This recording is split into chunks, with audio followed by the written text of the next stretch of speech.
അപ്പൊ നമ്മൾ ഇന്ന് ടെറസിൽ വീണ്ടും വന്നേക്കുവാണേ.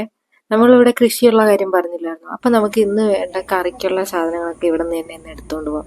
ഞാൻ പറഞ്ഞില്ലേ ഇവിടെ നിന്ന് തന്നെയാണ് സ്ഥിരം എടുക്കുന്നത്, നമുക്ക് അധികം മേടിക്കേണ്ടി വരില്ല. അപ്പൊ നമുക്ക് ഇന്ന് എന്തൊക്കെയാ ഉള്ളത് നോക്കിയാലോ, വായോ.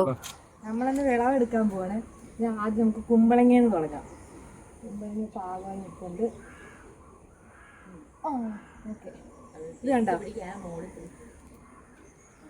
നമ്മുടെ സ്വന്തം കുമ്പളങ്ങ.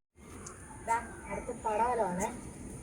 പടവലം എന്തേ ഇത്രയും നീളത്തിൽ നോക്കി കിട്ടിയിട്ടുണ്ട്.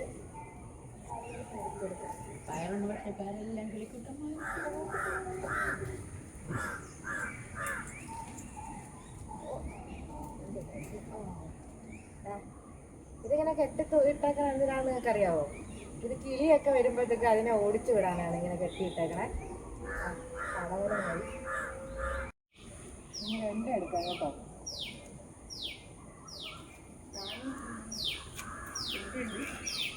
റെഡും ഉണ്ട്. ഇത് കെട്ടിയിട്ടേക്കുക. ഇത് എത്തിരി നിർത്തിയേക്കുക കേട്ടോ. റെഡും ഉണ്ട്. എത്തിന് നിങ്ങൾക്ക് ഇതിൽ ഏതെങ്കിലും ഒക്കെ നിങ്ങളുടെ കയ്യിൽ ഇല്ലാത്ത വിത്ത് വേണമെന്ന് പറഞ്ഞാൽ ഞങ്ങൾ അയച്ചു തരാം കേട്ടോ. അതാ ഇവിടെ ഉണ്ട്. അടുത്ത് നമ്മൾ തക്കാളി എടുത്ത് വന്നേക്കുവാണ് കേട്ടോ. തക്കാളി ഇഷ്ടം പോലെ വന്നേക്കും. നിർത്തിക്കഴിഞ്ഞാൽ കിളികളൊക്കെ കൊത്തിക്കൊണ്ടു. അപ്പം നമുക്ക് തക്കാളി എടുക്കാം. ഇത്രയും പഴുത്തിട്ടുണ്ട് കേട്ടോ നമ്മുടെ തക്കാളി. പിന്നെ ഇത് താഴെ കൊണ്ട് വെക്കുമ്പോഴത്തേക്കും ബാക്കിയും കൂടെ റെഡിയായിട്ടുണ്ട്.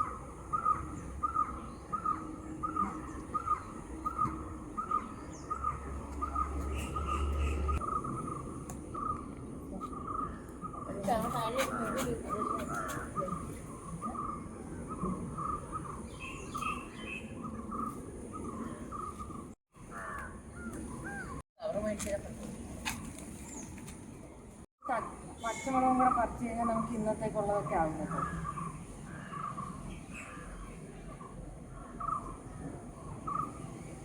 സാധാരണ ലൈവായിട്ട് പറിച്ച് ലൈവായിട്ട് കുക്ക് ചെയ്യുവാണ് ഇവിടെ നാട്ടിൽ വരുമ്പോൾ. നമ്മൾ എടുത്ത് വെച്ചിട്ടുണ്ട് തക്കാളിയും വെണ്ടയ്ക്ക് നമുക്ക് ഇത്രയും കിട്ടിയിട്ടുണ്ട്. കുമ്പളങ്ങ, പച്ചമുളക് ഇത്ര എടുത്തിട്ടുള്ളത്. പിന്നെ തക്കാളി വെച്ചിട്ട് കറിയൊക്കെ ഉണ്ടാക്കാം കേട്ടോ. ഇഷ്ടമായി ഇത്രയും തക്കാളി വെച്ചിട്ടുണ്ട് ധാരാളം. അപ്പോൾ നമ്മൾ കിട്ടിയ സാധനമായിട്ട് താഴോട്ട് പോവാണ്. മുന്നേ കോവയ്ക്ക കാണിക്കാനായിട്ട് വിട്ടുപോയി. ഇത് ഞങ്ങൾ പിന്നെ വീട്ടിലേക്ക് കൊണ്ടുപോകാൻ വേണ്ടിയിട്ട് പിന്നെ രണ്ടാമത് പോയി എടുത്തതാണ് കേട്ടോ. അപ്പോൾ കോവയ്ക്ക ഉണ്ടായിരുന്നു. ഇത് തക്കാളി നമുക്ക് ഇത്രയും എടുത്തിട്ടുണ്ടായിരുന്നു കേട്ടോ നേരത്തെ. അപ്പോൾ ഇത്രയേ ഉള്ളൂ ഇന്നത്തെ വീഡിയോ. നിങ്ങൾക്ക് ഈ നമ്മുടെ വിളവെടുപ്പിൻ്റെ വീഡിയോ ഒക്കെ ഇഷ്ടമായിട്ടുണ്ടെങ്കിൽ നിങ്ങൾ ലൈക്ക് ചെയ്യണം, മാക്സിമം എന്നെ സപ്പോർട്ട് ചെയ്യണം. അപ്പോൾ ഇത്രയേ ഉള്ളൂ video. Thank you for watching.